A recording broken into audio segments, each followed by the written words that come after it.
Independent thinking AI, artificial general intelligence, the model expected to surpass human cognitive capabilities, could be a reality before we know it.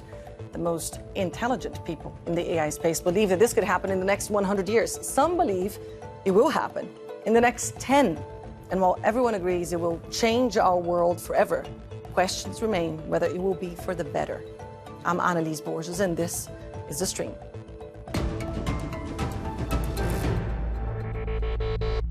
If you are not using AI in your everyday life or your job, you are at threat of getting replaced.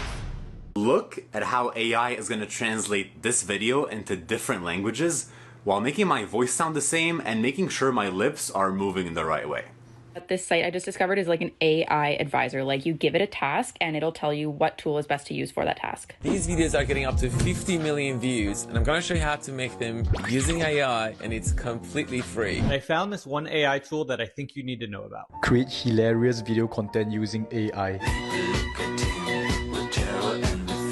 If you're not using AI to boost your productivity, then what are you doing? Writing emails and making videos of dancing leaves and hamburger palaces. We're increasingly using AI to create both the mundane and the bizarre. Meanwhile, big tech companies are in a race to make AI bigger and better, and now countries are in it too. But what does the push for this technology to evolve faster mean for our planet and our everyday lives? Could this be the end of us? Joining us to help answer these questions and more are Joep Meinderts, founder of PauseAI, an organization calling for a temporary pause on the development of powerful AI systems. Alexandra Tsalidis, a researcher at the Future of Life Institute, which aims to steer technology towards benefiting life away from extreme large-scale risks. And Leyla, a designer, sociologist, and sustainability expert, CEO of Circular Futures. Thank you all so much for being part of the show today. I guess the way to start this conversation is to get our viewers to know a little bit more about you and the work that you guys do in your respective organizations. Joep, can I get you to go first? Why did you decide to start PauseAI?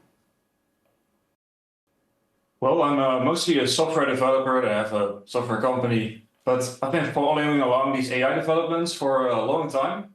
And I've read about some of the safety problems that AI models have about 8 years ago. And I saw these models becoming smarter and smarter. Most scientists thought it would take about 50 years until AI models would reach human capabilities. But suddenly these numbers have dropped really fast. And it could happen way sooner, even in the next year or next couple of years. And basically, if AI models become smarter than humans, they may take control at some point. That is the number one worry that many AI scientists have, including myself. And that's why I thought, well, let's try to make sure that this doesn't happen. And we have some more time to work on AI safety. So I started a protest organization or a community for volunteers called PauseAI, and we're trying to slow down AI development. And we're going to talk a little bit more about the challenges you guys have been facing in terms of getting countries to agree to do that. Alexandra, can you talk to us about Future of Life and the work you guys do over there when it comes to AI? Yeah, absolutely. So for us, we have an international focus. We work with stakeholders in different countries, including the US, the UK, and the EU, as well as in the UN, to inform policymakers about these risky consequences of AI, and to help them design policies which effectively mitigate those risks.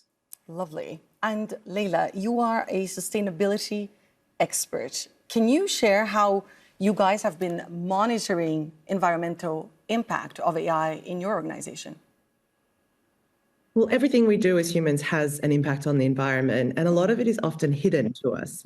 So trying to establish the scope and scale of AI's impact on the natural world is quite a task, and a lot of scientists have been working to try and achieve a more substantial understanding. But as it stands right now, we are still just trying to catch up with what is happening. 12 to 24 months is a very fast time in AI, and the science is not able to actually keep up with all of the environmental impacts. But we do know that the current rates of change in the AI space is going to continue to have substantial impacts on the natural world. And I'd be happy to share a little bit more about that. And we will talk a little bit more about that. But I would like to start this dive into what AI represents today and what may represent in the future with this quote from OpenAI CEO Sam Altman's testimony during a Senate hearing back in May last year. He said, "My worst fear is that we, the field, the technology, the industry, cause significant harm to the world." I mean, if it's so dangerous, maybe he should be giving us a little bit more details, right? Joep, what are some of the most worrying developments you have seen when it comes to AI over the past, 18 months? So the most worrying thing is that they're getting smarter and smarter, and they're getting smarter at a pretty alarming rate.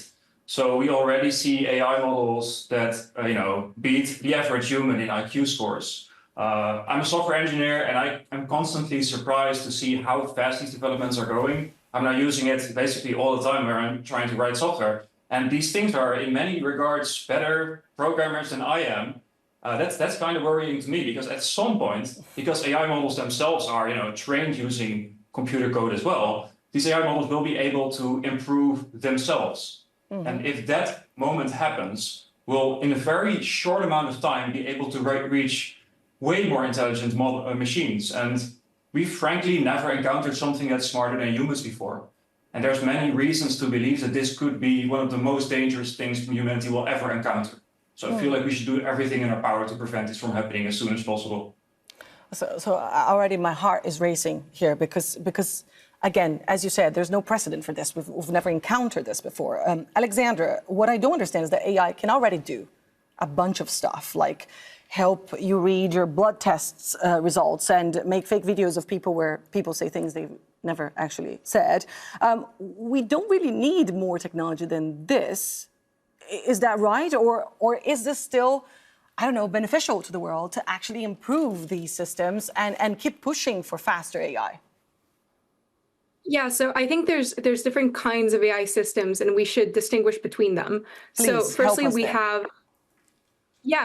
have narrow AI systems, which are designed to do specific things, right? So they might be designed to help you understand your blood results better, or help a doctor discover some sort of disease by looking at tests and symptoms and things like that. So those types of AI systems can be very powerful, but are designed for those narrow purposes, and they can be distinguished from more general purpose AI systems that are essentially just designed to be replicating our ability to think across many different areas. And I think within the safety community, we're most concerned about those types of systems. We're not as concerned about the very interesting, very helpful systems that are there to innovate in specialist areas. Mm-hmm. So I think we don't have to choose between greater innovation and safety. I think we can proceed very carefully with those systems that we consider the riskiest, and we can continue to innovate in order to improve our lives in different ways. Unfortunately, not all corporations are of the same view, or at least they're not doing anything to actually go in that direction. But again, we'll talk more about that. Leyla, you touched on this, on how difficult it is to actually measure all the environmental implications of this. So let's leave ethics aside for a second, and let's look into some numbers. Take a look.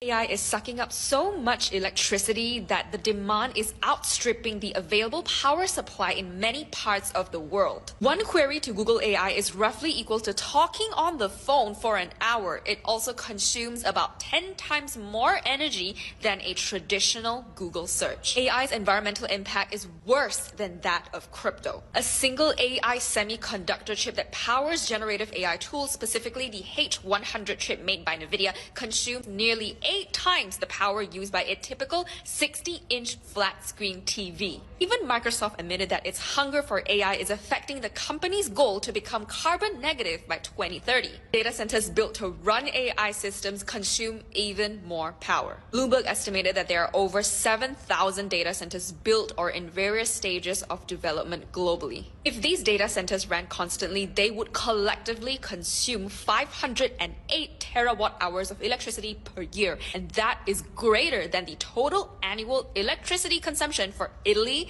and Australia. Leyla, is that just the tip of the iceberg kind of thing? I mean, as you said, it's been difficult, right, to measure the impact. And before the show, we talked to you about it, and you mentioned these two different types of impact, the pre-life and the operational. Can you run us through both of them? Yeah, so let's just focus on creation. In the creation phase, we have to go to nature to extract resources, to create the physical infrastructure, the server, the computers, as well as the chips. And these are one of the key points of impact that we are seeing as the computational rate changes at such an expedited rate at the moment. So we go to nature, we extract all these resources, and many of them are mined in pretty pristine natural environments presently that are being disrupted for their extraction. And then we are, of course, processing them, making them into the servers, the chips, the technology. Now, at all of those phases, we have significant contributions to climate change through carbon and other greenhouse gas emissions. We have water usage, and of course, we have the destruction of natural systems. But then once we've created the actual infrastructure, the process of generating the language models that are being used is an extreme amount of energy. Apparently, it's around 10 times as much as it was in the past. And this is the rate of change that is causing a lot of the impacts to the environment, especially the carbon emissions. So we heard Microsoft, which was a climate leader, but their investment in OpenAI has meant that they have fallen significantly behind in their climate targets and are now on track to not get anywhere near what they were hoping to do just because of the energy requirements. In fact, they've also just invested in reopening 3 Mile Island in the US, a nuclear site, just to meet their AI ambitions. So there's all these interconnected issues that are associated with the production of the knowledge systems that are being used. And then in the actual use phase, that's when humans are interacting with this technology, there's a lot of embodied environmental impact. So first of all, everything we do on the internet has a physical footprint. It's not some amazing invisible thing. You know, we have to have servers, and all the energy and water required to cool those servers is substantial. The big difference here from, say, your normal cloud storage for all your phone photos and your Google Drive, which is substantial as well, is that the rate of when you ask any of these models to do something, you're drawing on a significant amount of energy, knowledge energy through the computational power. So basically, it can be 10, 20, 30 times more to do something via an AI model than it would be via a more traditional form of generating. So we are just seeing this exponential growth in energy use and water consumption. And there are some towns that have had to fight against server farms being placed in their community because it's a competition between drinking water in drought-prone areas and a massive mega server farm. And so human lives are being greatly affected by this every day. And I don't think we really understand the rate of growth. Right now, Ireland, because of the amount of servers, 20% of their energy goes to powering server farms.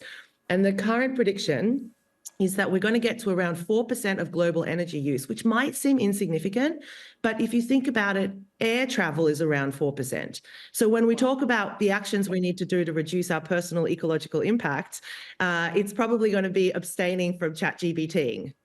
Yeah, that is one thing that, at least for now, could be easier for people to do, potentially easier than eating meat. I don't know, because people seem so reluctant to do that. But what I find fascinating is how little information we have in terms of the impact that this technology and this race for a faster AI has on people already today. Joep, is there a responsible way to go about again, as Alexandra was saying before, continue to invest in the technology, continue to look for positive use of it while protecting the planet and kind of safeguarding our future?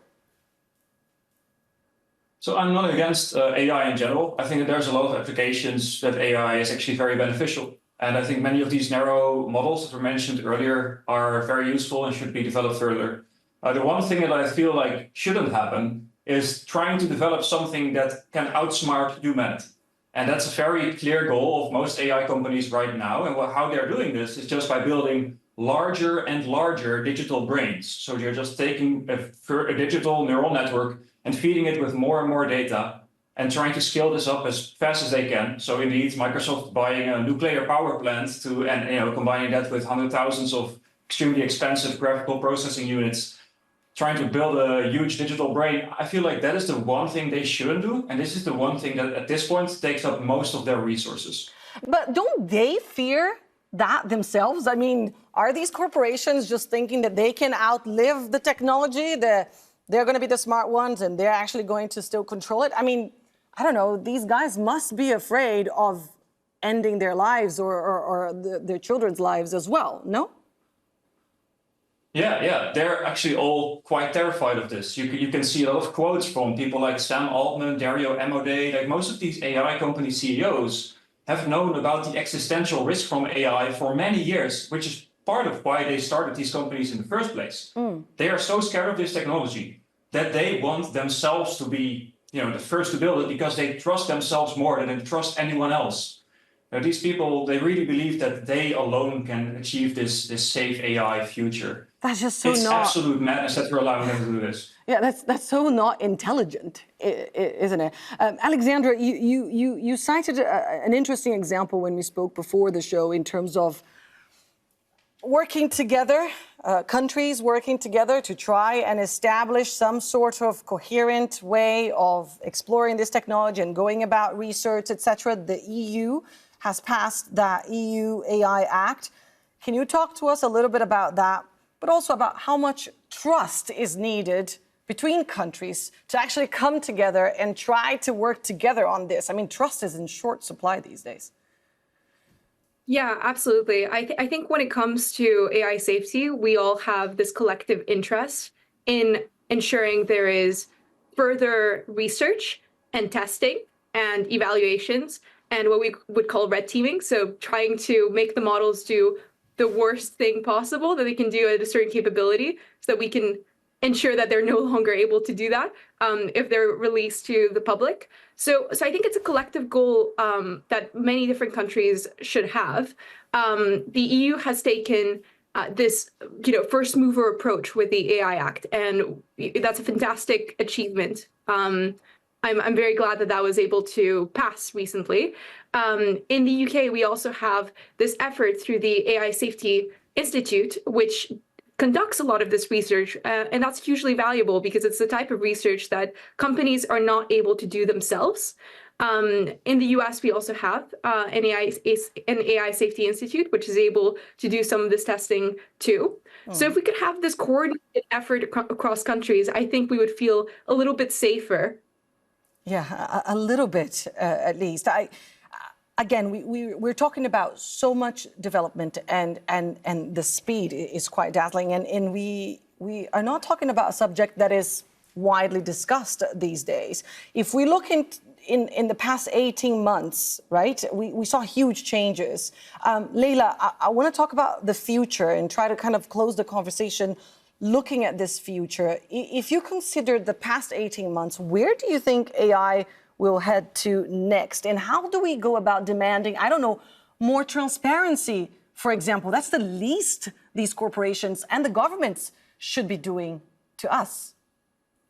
Yeah, I think we have all of this conversation is about accountability, and most companies are not accountable for the impacts that they have to the environment and to society outside of the economic impact or the legislative requirements around safety. But we are seeing significant changes around that. As a culture, we are starting to demand through different legislative and consumption practices that our companies are accountable for the choices they make, because these impact our lives. And when it comes to AI, I do want to raise a couple things, which is that whilst we're discussing some of the really scary parts of it and unobvious parts, there are positive sides to AI. Please give me a little bit of hope here. Go ahead, please give me a little bit of hope. So certainly, from the environmental perspective, AI can be used to manage and monitor efficiency in buildings to save carbon emissions. We can look for illegal deforestation, and we can use these incredible systems to help us understand how we can protect and preserve nature, or even advance our economy to a circular economy, which is about eliminating waste and restoring the natural systems that we all need to survive. So like any tool that is produced, used in the right way with the right checks, balances and guardrails, it can actually be an incredibly powerful tool. But right now, as you said at the top of the show, it's being used to create, funny memes and things that are entertaining people and perhaps making their daily work life a little bit less worky for them, but it's not necessarily being leveraged as a tool for human development or social and environmental change, of which it could be. Of course, there are many startups who are using AI for environmental impact reduction. And so in that case, we are seeing some really positive benefits, but it's about the weighing up of, the impacts associated with the production and management of this system. And then, of course, the benefits we collectively get from it being applied in the right way. So a lack of accountability means that companies can just drive forward this development without any real consideration of the impacts or being held responsible for those impacts. And we all see, Senate inquiries where these CEOs come and say things, but they're not actually held accountable by the systems at play.